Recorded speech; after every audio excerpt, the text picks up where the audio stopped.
মহান রব্বুল আলামিনের মহাগ্রন্থ কিতাব আল্লাহ পাক রব্বুল আলামিন খালিকে কায়নাত বললেন, ইয়া আইয়ুহাল্লাযীনা আমানুত্তাকুল্লাহ ওয়া কুনু মা'আস-সাদিকিন। যার বাংলায় সংক্ষিপ্ত আকারে তরজমা হলো, হে বিশ্বাসীগণেরা, হে ঈমানদারেরা, তোমরা আল্লাহকে ভয় করো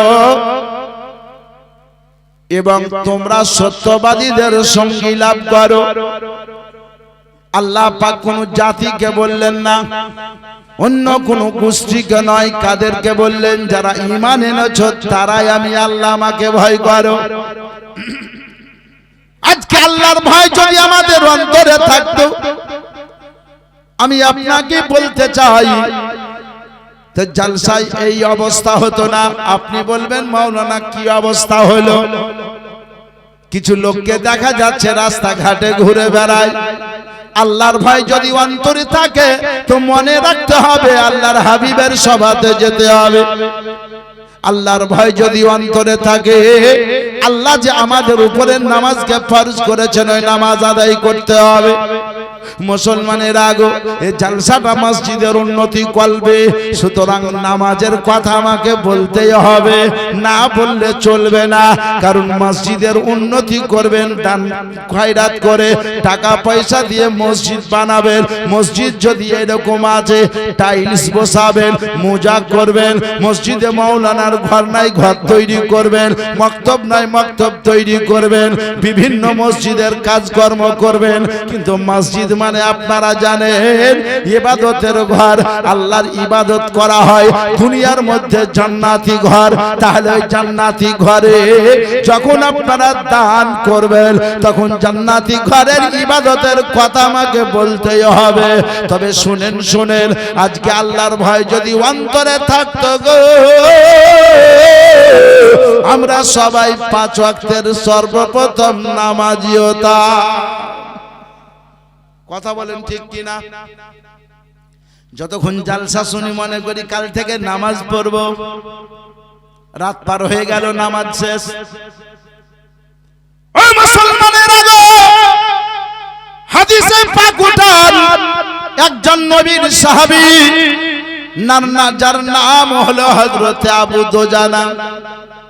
কি নাম বললাম? আবু দুজানা।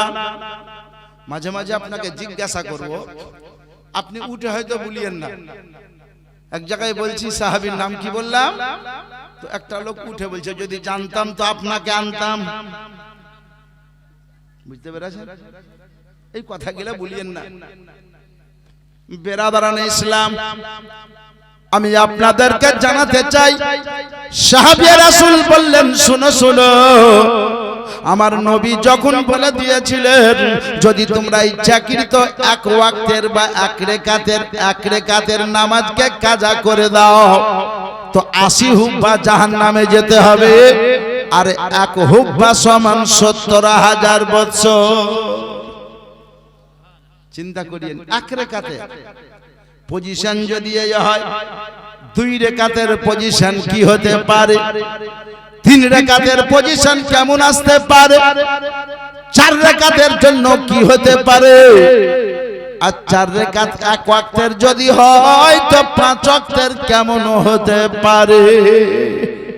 নবীর প্রেমিক আপনি বলবেন, মাওলানা নামাজ তো পড়বো, কিন্তু আমি গরিব মানুষ, সারাদিন খাটাখাটনি করি, কেমনে নামাজ পড়বো?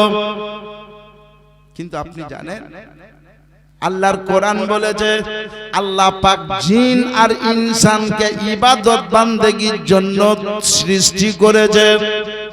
কিসের জন্য? ইবাদত বান্দেগীর জন্য। তাহলে কোরআনের আয়াতকে লক্ষ্য করে বোঝা যাচ্ছে ইবাদত বান্দেগীর জন্য যদি আল্লাহ জিন ইনসানকে তৈরি করেছেন, প্রেরণ করেছেন, সৃষ্টি করেছেন, মাওলানা, তাহলে জিন ইনসানকে আল্লাহ পাক রব্বুল আলামিন তৈরি করেছেন ইবাদত বান্দেগীর জন্য। তাহলে ইবাদত বান্দেগী যদি হয় তাহলে তো আমরা মাঠে কাজ করতে যেতে পারবো না। এই বক্স বন্ধ হয়ে গেছে।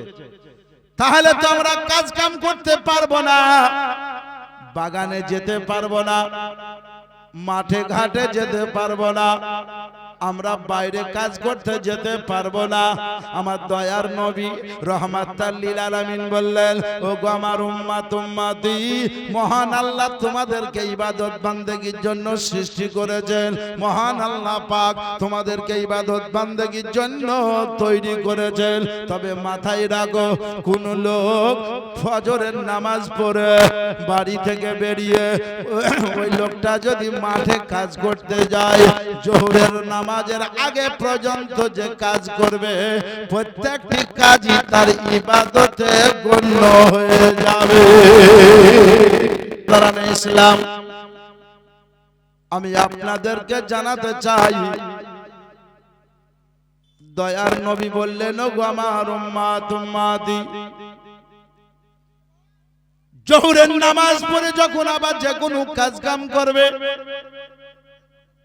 আসর পর্যন্ত তুমি যা কিছু করবে বৈধ কাজ, জায়েজ কাজ, ওই কাজটাও তোমার ইবাদত বান্দেগী হয়ে যাবে।